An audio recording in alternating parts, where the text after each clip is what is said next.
अस्सलाम स्टूडेंट्स, बात करेंगे इको 401 के जीडीपी के हवाले से।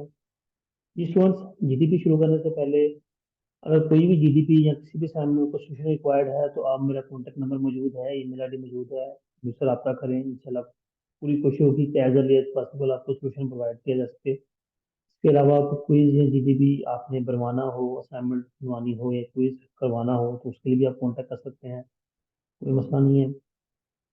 ठीक है।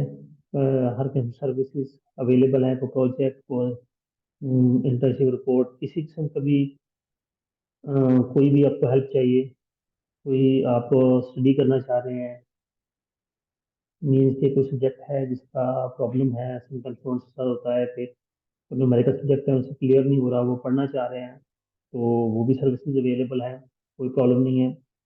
Even economics, F I M के subjects, M G D subjects, तमाम सब्जेक्ट्स के हर किस्म की इंफॉर्मेशन अवेलेबल है। खैर, हम जीडीपी सोल्यूशन की तरफ चलते हैं। रिक्वायरमेंट में बात करेंगे कि उसने एक सिनेरियो पर दिया है। उस सिनेरियो के बाद वो पूछ रहा है कि बताएं ये किस तरह की इन्फ्लेशन है, इन्फ्लेशन की टाइप क्या है, और effective policy measures to deal with the type of price inflation.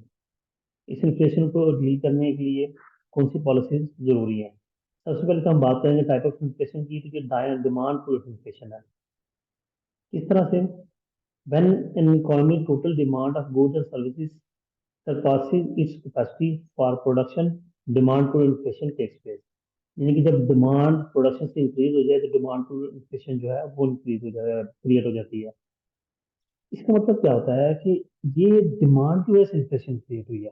Demand बढ़ गई, प्रोडक्शन नहीं है, चीजें मार्केट में कस्टमर ज्यादा है, चीजें कम है, तो चीजें महंगी बिकना शुरू हो जाएगी। महंगी होगी तो ऑटोमेटिकली महंगाई इन्फ्लेशन को ही कहते हैं। और फिर इसके इफेक्टिव मेजर्स क्या है, में क्या है, monetary policy is an effective policy instrument to combat demand to inflation. इस तरह से इंटरेस्ट रेट इंक्रीज कर दी जाए। इंटरेस्ट रेट में increase by central bank, higher interest rate increase the cost of borrowing which discourage investment and consumer expenditure. Consequently, this aid in regulating the entire market demand of for products and services. जब consumer के interest increase करेगा तो profit decrease होंगे, तो consumer के expenditure जो है वो डिक्लाइन हो जाएंगे। दूसरा, open market operation to sell government securities. The central bank में participate in open market operation by doing this to remove extra money from the economy, which lower the money supply overall and lessen the threat of inflation। हाँ, इस पैसे को इकट्ठा करके bank जो है, जो कंपनी है या सॉरी कंट्री है, वो इसे प्रोडक्शन सेक्टर में लगाए।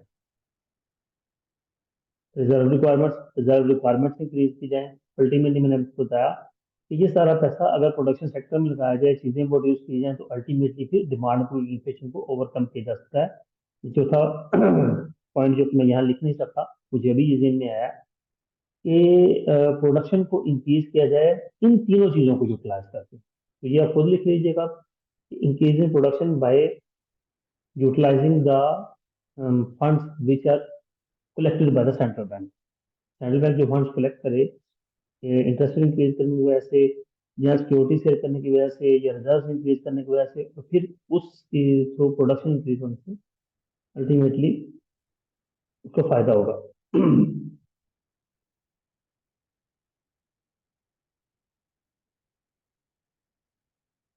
इसमें बस ये आपकी असाइनमेंट है। अगर इसमें कोई आपने बात को प्रॉब्लम हो तो आप मुझसे डिस्कस कर सकते हैं। उम्मीद करता हूँ असाइनमेंट आपके लिए बेनिफिशियल होगी। अपना बहुत सा ख्याल रखिएगा।